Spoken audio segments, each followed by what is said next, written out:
আসসালামু আলাইকুম ওয়া রাহমাতুল্লাহ। আলমগীর স্মার্ট কোচিং এর পক্ষ থেকে সকলকে জানাই সুস্বাগতম। এইচএসসি ও অন্যান্য পরীক্ষা 2025। সুপ্রিয় ভিউয়ার্স, আজকে যে বিষয় নিয়ে আলোচনা করব, পৌরনীতি ও সুশাসন প্রথম পত্র প্রথম অধ্যায় বহু নির্বাচনী নিয়ে। আশা করি শেষ সময় পর্যন্ত আমার সাথেই থাকবেন। So let's go. 1. ল্যাটিন শব্দ সিভিস এর অর্থ কি? ক. নগর রাষ্ট্র, খ. নাগরিক, গ. পৌর, ঘ. রাষ্ট্র।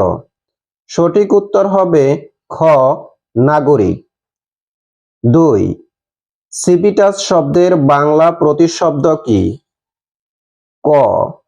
নাগরিক, খ. নাগরিকতা, গ. নগর রাষ্ট্র, ঘ. জাতীয় রাষ্ট্র।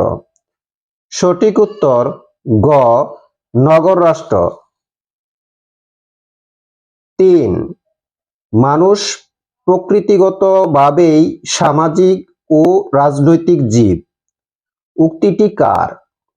ক. সক্রেটিস, খ. প্লেটো, গ. অ্যারিস্টটল, ঘ. ম্যাকিয়াভেলি। উত্তর গ. অ্যারিস্টটল। 4. পৌরনীতি ও সুশাসনের প্রধান আলোচনার বিষয় কি? ক. রাষ্ট্র, খ. সরকার, গ. রাজনীতি, ঘ.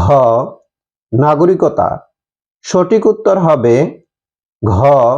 নাগরিকতা। 5. প্রাচীনকালে গ্রিসে ছোট ছোট অঞ্চল নিয়ে কি গড়ে উঠেছিল? ক. পরিবার, খ. গোষ্ঠী, গ. নগর রাষ্ট্র, ঘ. জাতি। সঠিক উত্তর গ. নগর রাষ্ট্র। সুপ্রিয় ভিউয়ার্স, বাংলাদেশে যে কয়টি শিক্ষা বোর্ড রয়েছে, এই কয়টি প্রশ্ন থেকে 100% কমন পড়বে ইনশাল্লাহ। ভিডিওটি যদি ভালো লাগে নিজেরা মনোযোগ সহকারে দেখবেন, পাশাপাশি সবাইকে দেখার সুযোগ করে দিবেন। আল্লাহ হাফেজ।